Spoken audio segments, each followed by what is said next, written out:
जय Shri Krishna, Radhe Govind. Welcome back to Kanhamrit. तो आज की वीडियो में हम लोग जानेंगे प्रबोधिनी या फिर देव उठनी एकादशी की व्रत कथा के बारे में। तो चलिए बिना देर किए कथा को शुरू करते हैं। एक बार की बात है जब भगवान श्री कृष्ण ने कहा, हे अर्जुन, तुम मेरे बड़े ही प्रिय सखा हो। हे पार्थ, अब मैं तुम्हें पापों का नाश करने वाली तथा पुण्य और मुक्ति प्रदान करने वाली प्रबोधिनी एकादशी की कथा सुनाता हूँ। श्रद्धा पूर्वक श्रवण करो। इस विषय में मैं तुम्हें नारद और ब्रह्मा जी के बीच हुए वार्तालाप को सुनाता हूँ। एक समय नारद जी ने ब्रह्मा जी से पूछा, हे पिता, प्रबोधिनी एकादशी के व्रत का क्या फल होता है? आप कृपा करके मुझे यह सब विधान पूर्वक बताएं। ब्रह्मा जी ने कहा, हे पुत्र, कार्तिक माह के शुक्ल पक्ष की प्रबोधिनी एकादशी के व्रत का फल 1 सहस्त्र अश्वमेध तथा 100 राजसूय यज्ञ के फल के बराबर होता है। नारद जी ने कहा, हे हिता, एक संध्या को भोजन करने से, रात्रि में भोजन करने तथा पूरे दिन उपवास करने से क्या क्या फल मिलता है, कृपा कर सविस्तार समझाइए। ब्रह्मा जी ने कहा, हे नारद, एक संध्या को भोजन करने से 2 जन्म के तथा पूरे दिन उपवास करने से 7 जन्म के सभी पाप नष्ट हो जाते हैं। जिस वस्तु का त्रिलोक में मिलना दुष्कर है, वह वस्तु भी प्रबोधिनी एकादशी के व्रत से सहज ही प्राप्त हो जाती है। प्रबोधिनी एकादशी के व्रत के प्रभाव से बड़ा पाप भी क्षण मात्र में ही नष्ट हो जाता है। पूर्व जन्म के किए हुए अनेक बुरे कर्मों को प्रबोधिनी एकादशी का व्रत क्षण भर में नष्ट कर देता है। जो मनुष्य अपने स्वभाव अनुसार प्रबोधिनी एकादशी का विधान पूर्वक व्रत करते हैं, उन्हें पूर्ण फल प्राप्त होता है। हे पुत्र, जो मनुष्य श्रद्धा पूर्वक इस दिन किंचित मात्र पुण्य करते हैं, उनका वह पुण्य पर्वत के समान अटल हो जाता है।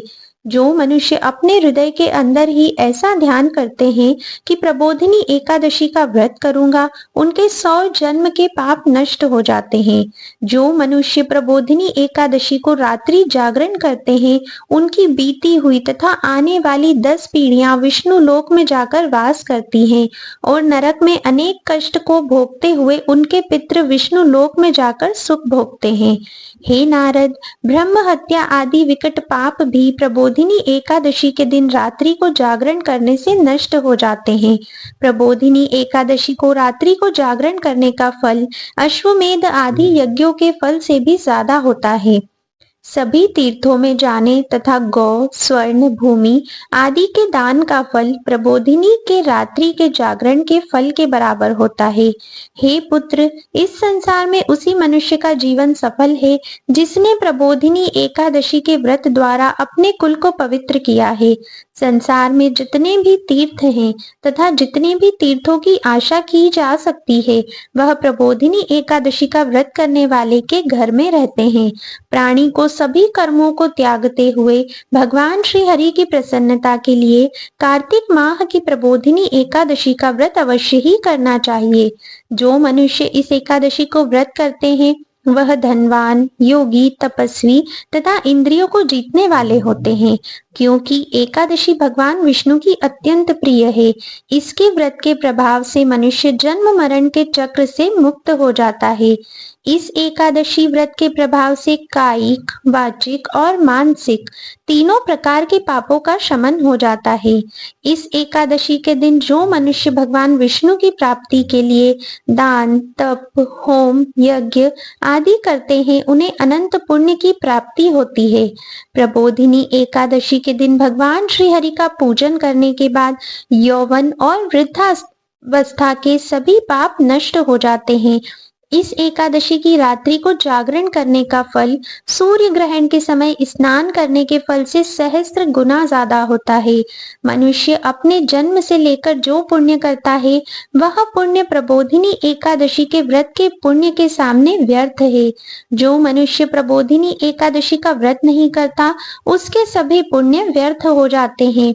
इसलिए हे पुत्र, तुम्हें भी विधान पूर्वक भगवान विष्णु का पूजन करना चाहिए। जो मनुष्य कार्तिक माह के धर्म परायण होकर अन्य व्यक्तियों का अन्न नहीं खाते, उन्हें चंद्रायण व्रत के फल की प्राप्ति होती है। कार्तिक माह में प्रभु दान आदि से उतने प्रसन्न नहीं होते जितने कि शास्त्रों की कथा सुनने से प्रसन्न होते हैं। कार्तिक माह में जो भी मनुष्य प्रभु की कथा को थोड़ा बहुत पढ़ते हैं या सुनते हैं, उन्हें 100 गायों के दान के फल की प्राप्ति होती है। ब्रह्मा जी की बात सुनकर नारद जी बोले, हे पिता, अब आप एकादशी के व्रत का विधान कहिए और कैसा व्रत करने से किस पुण्य की प्राप्ति होती है, कृपा कर यह भी समझाइए। नारद जी की बात सुन ब्रह्मा जी बोले, हे पुत्र, इस एकादशी के दिन मनुष्य को ब्रह्म मुहूर्त में उठ जाना चाहिए और स्नान आदि से निवृत्त होकर व्रत का संकल्प करना चाहिए। उस समय भगवान विष्णु से प्रार्थना करनी चाहिए कि हे प्रभु, आज मैं निराहार रहूंगा और दूसरे दिन ही भोजन करूंगा, इसलिए आप मेरी रक्षा करें। इस प्रकार प्रार्थना करके भगवान का पूजन करना चाहिए और व्रत का प्रारंभ करना चाहिए। उस रात्रि को भगवान के समीप गायन, नृत्य, बाजे तथा कथा कीर्तन करते हुए रात्रि व्यतीत करनी चाहिए। प्रबोधिनी एकादशी के दिन कृपणता को त्याग कर बहुत से पुष्प, अगर, धूप आदि से भगवान की आराधना करनी चाहिए। शंख के जल से भगवान को अर्घ्य देना चाहिए। इसका फल तीर्थ दान आदि से करोड़ गुना अधिक होता है। जो मनुष्य अगस्त्य पुष्प से भगवान का पूजन करते हैं, उनके सामने इंद्र भी हाथ जोड़ता है। कार्तिक माह में जो बिल्व पत्र से भगवान का पूजन करते हैं, उन्हें अंत में मुक्ति मिलती है। कार्तिक माह में जो मनुष्य तुलसी जी से भगवान का पूजन करता है, उसके 10,000 जन्मों के सभी पाप नष्ट हो जाते हैं। जो मनुष्य इस माह में श्री तुलसी जी के दर्शन करते हैं या स्पर्श करते हैं या ध्यान करते हैं या कीर्तन करते हैं या रोपण करते हैं अथवा सेवा करते हैं, वे 1000 कोटि युग तक भगवान विष्णु के लोक में वास करते हैं। जो मनुष्य तुलसी का पौधा लगाते हैं, उनके कुल में जो पैदा होते हैं, वे प्रलय के अंत तक विष्णु लोक में रहते हैं। जो मनुष्य भगवान का कदम्ब पुष्प से पूजन करते हैं, वह यमराज के कष्टों को नहीं पाते। सभी मनोकामनाओं को पूरा करने वाले भगवान विष्णु कदम्ब पुष्प को देखकर अत्यंत प्रसन्न होते हैं। यदि उनका कदम्ब पुष्प से पूजन किया जाए तो इससे उत्तम बात और कोई नहीं है। जो गुलाब के पुष्प से भगवान का पूजन करते हैं, उन्हें निश्चित ही मुक्ति प्राप्त होती है। जो मनुष्य बकुल और अशोक के पुष्पों से भगवान का पूजन करते हैं, वे अनंत काल तक शोक से रहित रहते हैं। जो मनुष्य भगवान विष्णु का सफेद और लाल कनेर के फूलों से पूजन करते हैं, उन पर भगवान अत्यंत ही प्रसन्न होते हैं। जो मनुष्य भगवान श्री हरि का दुर्वा दल से पूजन करते हैं, वे पूजा के फल से 100 गुना ज्यादा फल पाते हैं। जो भगवान का शमी पत्र से पूजन करते हैं, वे भयानक यमराज के मार्ग को सुगमता से पार कर जाते हैं। जो मनुष्य चंपक पुष्प से भगवान श्री विष्णु का पूजन करते हैं, वे जीवन मृत्यु के चक्र से मुक्त हो जाते हैं। जो मनुष्य स्वर्ण का बना हुआ केतकी पुष्प भगवान को अर्पित करते हैं, उनके करोड़ों जन्म के पाप नष्ट हो जाते हैं। जो मनुष्य पीले और रक्त वर्ण कमल के सुगंधित पुष्पों से भगवान का पूजन करते हैं, उन्हें श्वेत द्वीप में स्थान मिलता है। इस प्रकार रात्रि में भगवान का पूजन करके प्रातः काल शुद्ध जल की नदी में स्नान करना चाहिए। स्नान करने के उपरांत भगवान की स्तुति करते हुए घर आकर भगवान का पूजन करना चाहिए। इसके बाद ब्राह्मणों को भोजन कराना चाहिए और दक्षिणा देकर आदर सहित उन्हें प्रसन्नता पूर्वक विदा करना चाहिए। इसके बाद गुरु की पूजा करनी चाहिए और ब्राह्मणों को दक्षिणा देकर नियम को छोड़ना चाहिए। जो मनुष्य रात्रि स्नान करते हैं, उन्हें दही और शहद दान करना चाहिए। जो मनुष्य फल की आशा करते हैं, उन्हें फल दान करना चाहिए। तेल की जगह घी और घी की जगह दूध, अन्नों में चावल दाल करना चाहिए। जो मनुष्य इस व्रत में भूमि पर शयन करते हैं, उन्हें सब वस्तुओं सहित शैया दान करनी चाहिए। जो मौन धारण करते हैं, उन्हें स्वर्ण सहित तिल दान करना चाहिए। जो मनुष्य कार्तिक माह में खड़ाऊ धारण नहीं करते, उन्हें खड़ाऊ दान करने चाहिए। जो इस माह में नमक त्यागते हैं, उन्हें शक्कर दान करनी चाहिए। जो मनुष्य नित्य प्रति देव मंदिरों में दीपक जलाते हैं, उन्हें स्वर्ण या तांबे के दीपक को घी तथा बत्ती सहित दान करना चाहिए। जो मनुष्य चातुर्मास व्रत में किसी वस्तु को त्याग देते हैं, उन्हें उस दिन से उस वस्तु को पुनः ग्रहण करना चाहिए। जो मनुष्य प्रबोधिनी एकादशी के दिन विधान पूर्वक व्रत करते हैं, उन्हें अनंत सुख की प्राप्ति होती है और अंत में वे स्वर्ग को जाते हैं।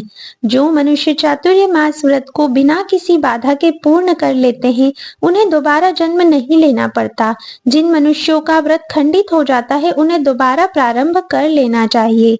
जो मनुष्य इस एकादशी के महात्म्य को सुनते व पढ़ते हैं, अश्वमेध यज्ञ के फल की प्राप्ति उन्हें होती है। आइए हम कथा के सार को समझते हैं। वेदाध्ययन, तपस्या व त्याग की दृष्टि से चातुर्य मास का नियम अति महत्वपूर्ण है। भगवान श्री हरि की भक्ति में लीन होने के लिए यह समय अति उत्तम होता है। गृहस्थ व्यक्ति भी चातुर्य मास में भगवान विष्णु की भक्ति का पूरा लाभ उठा सकते हैं। तो ये थी प्रबोधिनी एकादशी की संपूर्ण कथा। अगर आपको ये कथा थोड़ी भी पसंद आई है तो इस वीडियो को ज्यादा से ज्यादा शेयर कीजिए उन सभी व्यक्तियों तक जिनका एकादशी व्रत है और जिन्हें इस वीडियो की आवश्यकता है। आज की वीडियो में बस इतना ही था। वीडियो को बिना लाइक किए बिल्कुल भी मत जाइएगा अगर आपको थोड़ी भी पसंद आई है तो। अब मैं आप सभी से मिलती हूँ नेक्स्ट वीडियो में। तब तक के लिए राधे राधे।